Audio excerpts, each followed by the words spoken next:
Everyone thinks war stays on the battlefield. Dead wrong. The conflict in Iran just added a new casualty: your energy bill. Oil is surging right now. Asian stock markets just wiped out every single gain made in 2026. And the European Union, one of the world's most powerful governing bodies, just used two words that should put every household on high alert: long-lasting. This is not a geopolitical story you can scroll past. It is a wallet story already playing out in your life. Here is exactly what is happening behind the headlines, and why you're already behind. Let's start with the oil. The moment military escalation intensified in Iran, crude prices spiked hard and fast. The reason is pure geography. Iran sits directly adjacent to the Strait of Hormuz, a narrow waterway that controls roughly 20% of the entire world's oil supply every single day.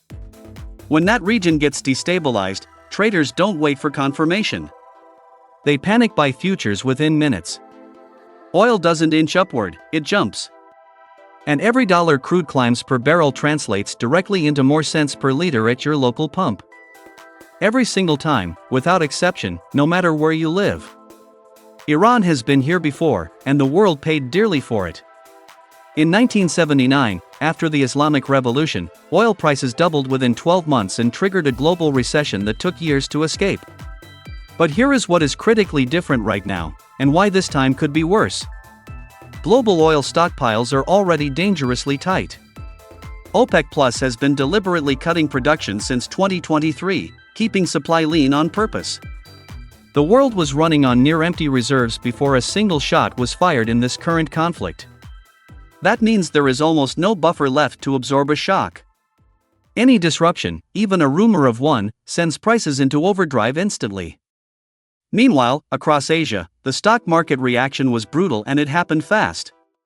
Markets in Tokyo, Seoul, and Hong Kong didn't just dip on the news, they erased all of their 2026 gains within days of the escalation. Think carefully about what that actually means for real people. Millions of retirement accounts, pension funds, and investment portfolios across the entire region went from positive on the year to flat or deeply negative almost overnight. And Asia is not a distant signal you can dismiss. When Asian markets collapse at this scale, European and American markets feel the shockwave within hours. Capital does not stay in a burning building. It runs. And then came the EU statement, the one that should have dominated every headline on the planet. The European Union formally warned member states to prepare for what it called, in its own words, a long-lasting energy shock. Not temporary. Not a short-term blip. Long-lasting. That language is completely deliberate and precisely chosen. The EU does not use those words by accident in official communications. They are telling 450 million citizens across 27 countries that this is not something that corrects itself in a few weeks on a graph. It is a structural shift in how expensive energy will be, and nobody knows yet how long it lasts. But here is what the EU press release did not say loudly enough, the part they buried in the institutional language. Europe is still deeply dependent on energy infrastructure built around Middle Eastern supply chains.